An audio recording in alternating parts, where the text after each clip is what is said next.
Hi, welcome to Minot Automotive Center. My name is John McLemore. I'm the multimedia manager here. Basically, my job is simple. It's to deal with anything revolving around technology. Today, we have a special video for you. It's dealing just with that, technology. We just recently reopened our doors to the world of remote starters, and I hold in my hand right here a one-way start. We're going to be using this beautiful 2012 Ram 1500 as our demonstration subject, so to speak.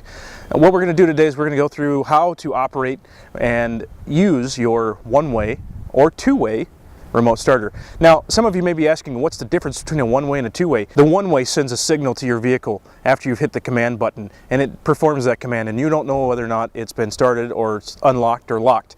The two-way sends a signal from the remote to your vehicle, and then back from your vehicle to your remote. And it tells you, either audible or by flashing lights. So what we're going to go through right now is how to operate the one-way. This in my hand is the one-way. We'll give you a little closer view here in a second. The features on this button, we have the first top button. It looks like a lock and a horn. That's to lock it and to make the horn sound. Kind of simple. The second button down here on the middle is the unlock button. It looks like an unlock key. The third button, if your vehicle has a trunk on it, obviously this truck doesn't have a trunk, but if your vehicle has a trunk on it, you could actually hit this button and open the trunk. The fourth and last button is the most important button, the one that everybody loves so much around here. That's the starter button.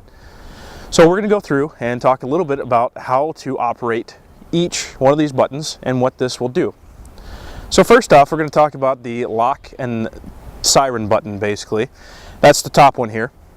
So if you hold that for 1 second, or actually less than a second, it's about a half a second, press it, hold it, the vehicle will lock. Press it, hold it again, the vehicle will actually sound a horn. It's going to look something like this.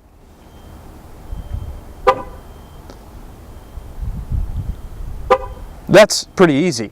So to lock it, you just hit that top button one time. Now, the most important thing to remember about these remote starts is to give it a couple of seconds after you've performed a command like this before you actually try and perform another command. It can only handle one command at a time. So if you try and do 2 or 3 things at once, there's a good possibility you might even change your system. There are some back-end things that are a little bit more advanced that we'll actually get to in a later demonstration. Now, to unlock the vehicle, since it is already locked, we just push this second button that looks like an unlock lock. And you can kind of hear it behind me, the clunk noise. We'll get a little closer view there in a few minutes here.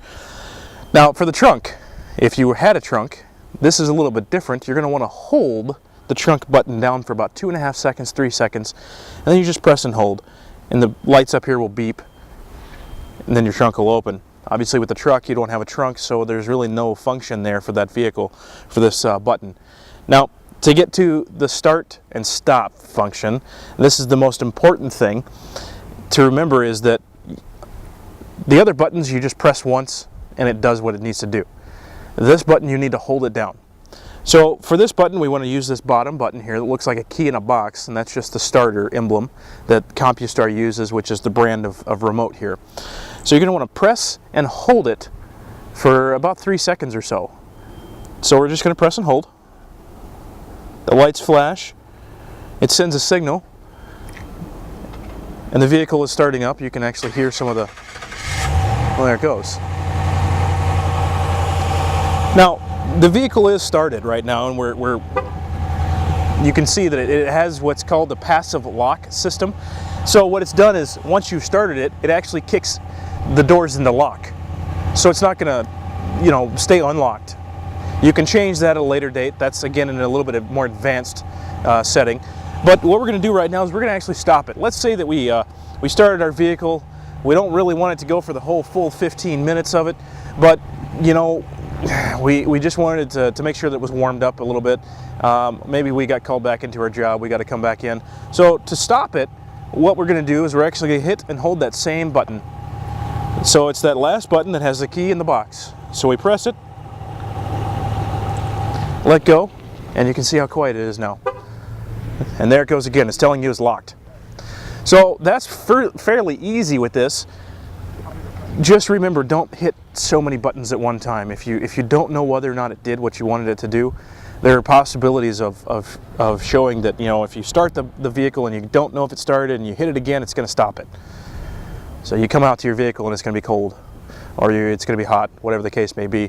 The other thing too is that if you're not sure if it works, test it out like we're doing right here in front of the vehicle so that you can actually see it and you can know how it works.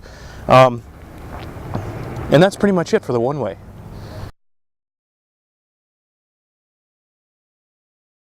This is the remote. You have 4 buttons here, and the top button up here that has the lock and the horn next to it, that's your lock button. This button right there that looks like an unlocked lock is just that. It's your unlock button. The next button is the trunk button. We can demo it and show you how it works, but it won't do anything on this vehicle that we're using as a demonstration vehicle. And the bottom button is your start and stop button. So what we're going to do is we're going to demonstrate how to use these buttons a little bit closer. So to lock the vehicle, you just press and hold this top button. And you can see that the lights came on and it honked the horn. If you're around the vehicle, you can actually hear that horn. To unlock the vehicle, we're going to use this second button right here. Just going to press it, and it's unlocked. So we just press it, and the lights come on.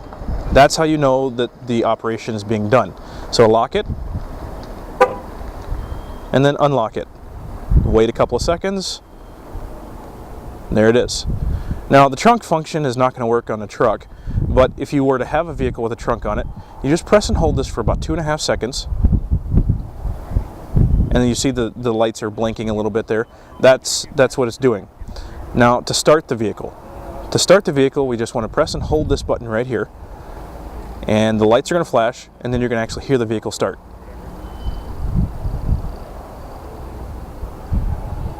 Takes a couple seconds.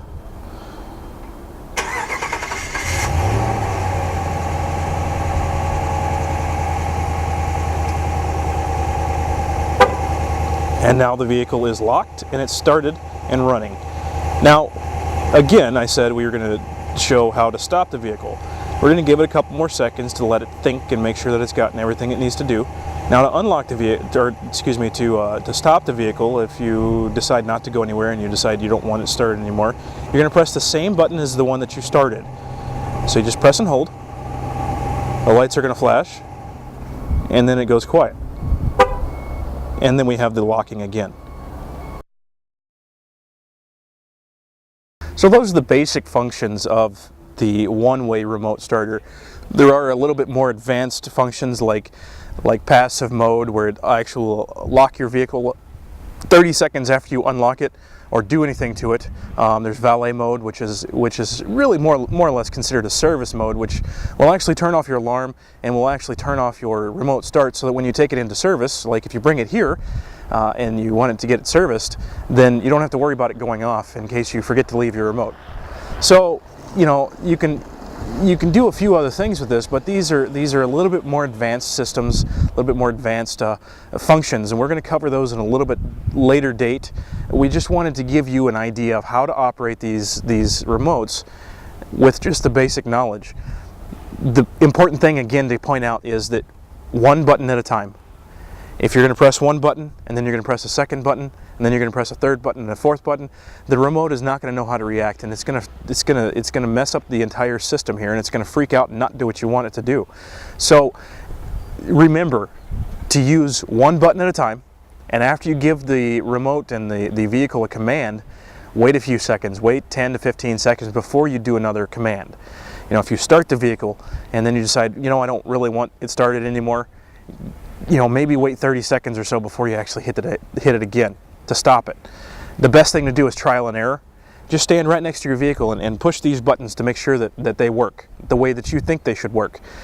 If you still get stuck, you know, rewatch this video. It's going to be on our website. And if you still don't really quite get it, if it's not clicking or something's not quite working and you think maybe it's a battery or broken or something, give us a call. We're here to answer any of your questions. You can always call us at 701-857-9230. That's our service department. And, you know, we can go from there. So, for now, this has been a how-to journey, and hopefully you've enjoyed it. We're going to We're going to come back with a two-way video here shortly, so stay tuned for that.